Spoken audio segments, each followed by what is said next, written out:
I'm Randall Lantz, Superintendent of Horticulture for Metro Parks and Recreation.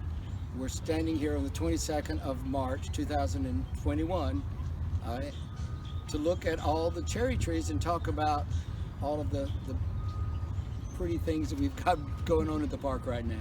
Randall, tell us more about what you do with Metro Park. I am the Superintendent of Horticulture, like I say, or as is known around everywhere else. I'm the landscaping guy.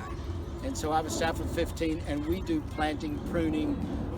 We take care of what I call the fluff stuff, the pretty stuff in all the park system. We also do all the tree planting, and we do it system-wide. We have, I think we're up to 131 park sites now. So we have a county-wide responsibility. Tell us more about Centennial Park, where we are, about the revitalization project, and other things that you have going on at Centennial. Centennial Park, of course, was the site of the Tennessee Centennial, which really happened in 1897 instead of 1896 when it was supposed to. And I shouldn't say this, but the renovation project we're doing, which is now Phase II, was due to be completed in August, so we're going to be ready in maybe May. So the history is repeating itself, shall we say. But there's a lot to do. Phase 2 of Centennial Park is, if you go, the Great Lawn, which is the site on West End in front of the Parthenon, was being completely rehabbed, basically to give us a nice green flat space with lots of drainage. We've spent a lot of time and a lot of money draining the lawn so that if we have an event that you won't get muddy anymore, because everybody that's ever been to a craft show knows you always get muddy at the craft show. A double row of trees on both sides, double alleys, east and west side. Basically will be the place where you can have events, booths can be set up. Great place for festivals. New roadway system in the front of the park, which will guide you in one way and around, so that you'll see a lot of some changes in the way the roads work.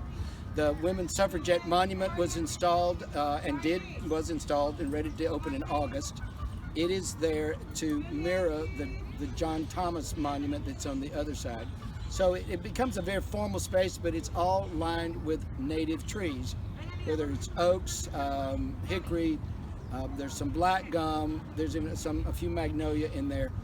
But it's a very formalized walk, crosswise. It connects the Musician's Corner, which is the Cockrell Spring area, all together, begins to put it all together. And that's Phase 2, then there's a Phase 3 and Phase 4, and I'm not sure what all else. But so this one's, we've had some problems like everybody else during the pandemic with the pandemic issues, but also with supply chain. It's like everybody said, it's been a supply chain issue.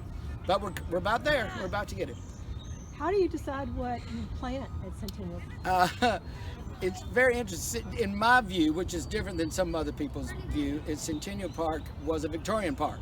It was established in the Victorian area, so it's exuberant. You know, it has lots of stuff, and so that's my view. It's been sort of that way. Whatever, you know, interesting new things. Now, the designers we're working with currently like native things, so we're sort of hybridizing all of this now. Centennial Park is everybody's park. This is not a park in a neighborhood. This is everybody in this area, in this town. And Centennial Park is a destination park. So we have people from all over the world here. I had a gentleman here from Greece a few months ago who was just amazed that we had that thing called the Parthenon here. How did you do that, he said. And so what we put in here is to help the walkways, to give color seasonally. We have cherries now, we have redbuds coming along. We'll have a few dogwoods later on. Then we go into other things. The sunken garden that's behind us is a favorite spot of many people. It does take some effort, but we consider that something that, well, we did a survey several years ago, and that was number 2 in the things that people asked about and liked the most about the park. Other than the Parthenon was number 1 and the floral was number 2. Tell us more about the cherry trees that you planted here. We have a lot of cherry trees here, and we've been planting it even before we started planting the 1,000 when we were doing with the Consul General. Decided that we would plant 1,000 trees in 10 years. We were already planting cherry trees.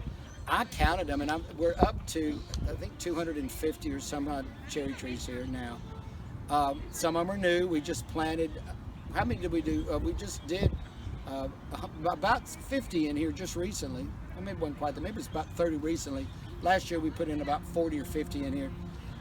So we always do a lot, and one of the master plan we're working off of in a kind of general way now, there was a cherry walk planned in that started in one of the property and went for about halfway across. We're still that's still in the background of my mind. We're still working on the cherry walk. And if you come out here right now today, you'll see it's pretty much a walk right now. So we've been working on that pretty hard. What do you like about cherry blossom trees?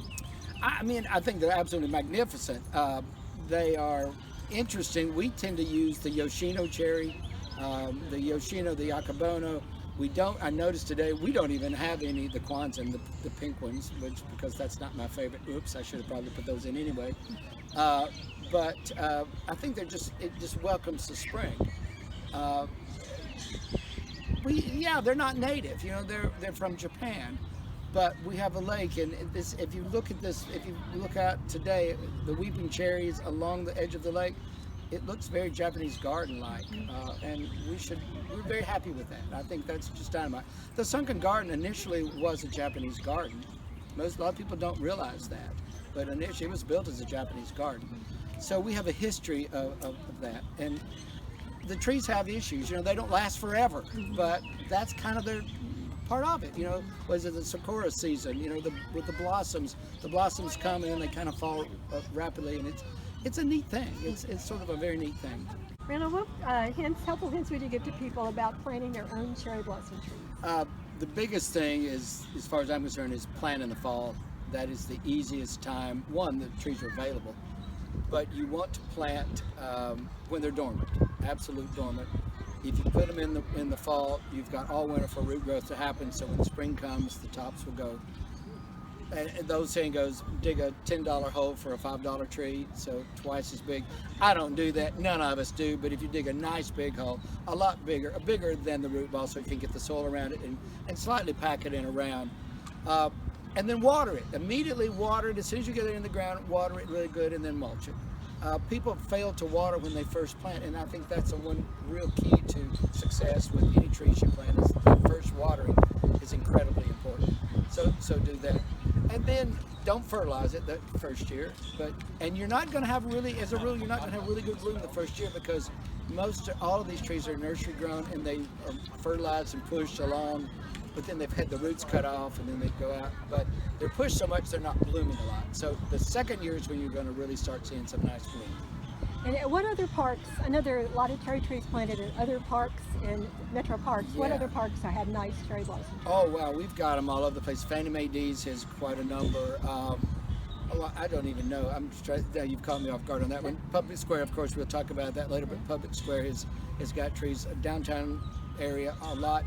Murphy Road, Richland Park, England Park. We go out, there's trees at Hermitage. I mean, they're all over the county. We've covered the county with trees. I know that we have a lot of folks from Japan living in the Murfreesboro, the south of the county, and Brentwood, Murfreesboro area. So you'll find things that. Now, no, you're not going to find cherry trees in Percy Warner Park, because Percy Warner is strictly a native of what's on that site park. But they're all over the places, all over the place. Thank you very much. Anything else you'd like to tell us about cherry blossom trees? Other than plant them, they're great to have. We've enjoyed them, and I would like to say something. There were no cherry trees removed from the NFL thing. We just replanted what was there. So for everybody to know, we didn't cut any trees down. And where have you planted the trees that the NFL paid for? Oh, they're all over, because we had 100 of those, or when it was 200. Had 200. A lot of them were in here. That was a lot of trees to plant, let me tell you. But no, we had 200 trees, and they're planted. There's probably 50 in here from that. I have a list. We gave you a list. So go on the website. You'll find your website. There's a long list of where the trees are. Okay. Thank you, Vic. Thank you very much.